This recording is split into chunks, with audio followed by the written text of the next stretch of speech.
here.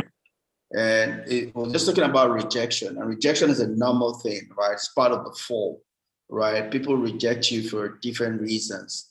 Some is because of mere competition. They see you as competition.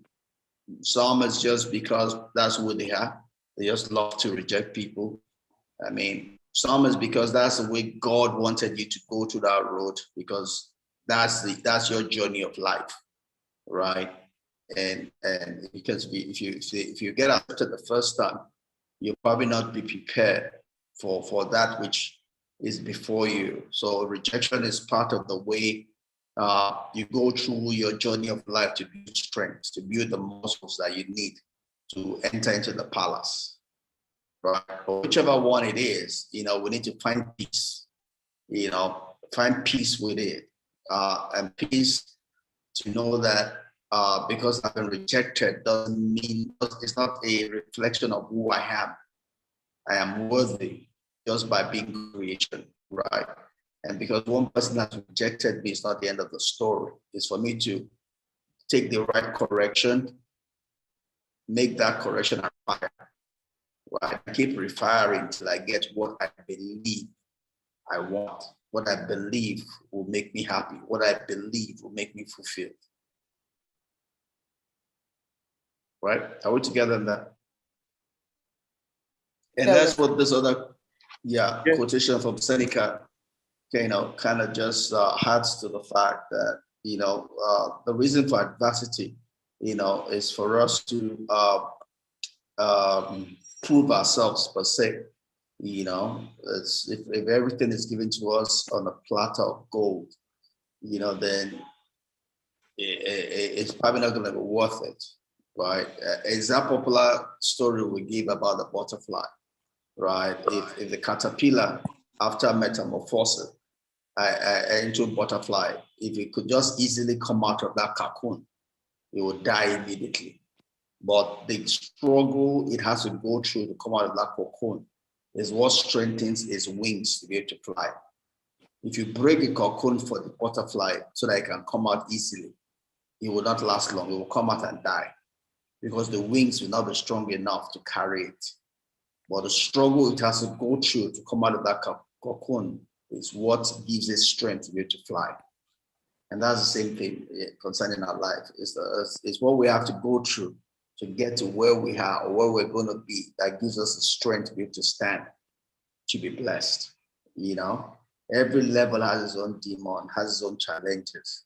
And what we'll learn, what we'll become as part of the journey is what keeps us and strengthens us and upholds us, So a challenge of life is not something to be run away from, but something to be embraced, and trust. We trust in God for strength to go through it, right? So I mean, hence with saying that it's time for us to believe in ourselves, and that God believes in us, right?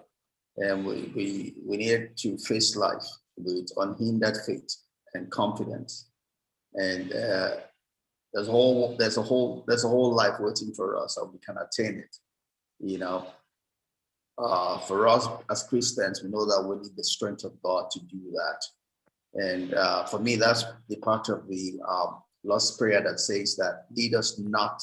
Well, the popular rendition is lead us not, but I think it's wrong, right? There's something wrong with the translation. It's lead us into temptation, but deliver us from evil, right?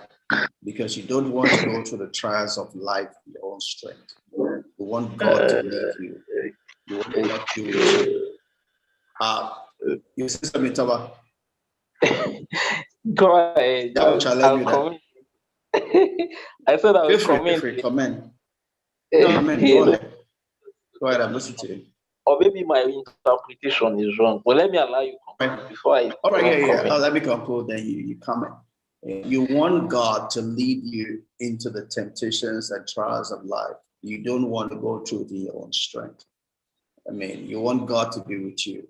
And that's what we see in Moses. Moses said, well, I'm going to send you people. I can't go with you anymore. I'm going to send my angel to go with you. Moses said, oh, now lie, oh God, all right, I'm not going anywhere unless you go with us. right? It's something the presence of God does for you, right? Just the fact that you know that God is with you, you don't have to do anything. The mere sense of you know that God is with you, it gives you comfort, gives you strength. You don't want to go through life without God's presence. You don't want to go through life without a sense that in the fire, in the water, right? That's all. Everything is extra. It's just like three Hebrew children said, well, even if God does not deliver us, we'll still not bow. It's not as if we're looking for God to deliver. We just want to know that we're in God's will, we're in God's purpose, that God is with us. Every other thing is up to God, whatever He wants to do, right? And the second part of that scripture says, deliver us from the evil one, right? You want to go through trials, you want to go through temptation, right? Even if you don't want to, you will go through it because it's a requirement of being human. As long as you're in this life, you will have temptation, you have trials. The day you stop having and pinch yourself, you are dead.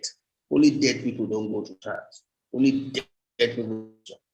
People are the people. It's a requirement of believing that they will go through trial, they will go through temptation. What you also don't want is that the trial will kill you. So that's second part of that scripture that says, on the evil one, right?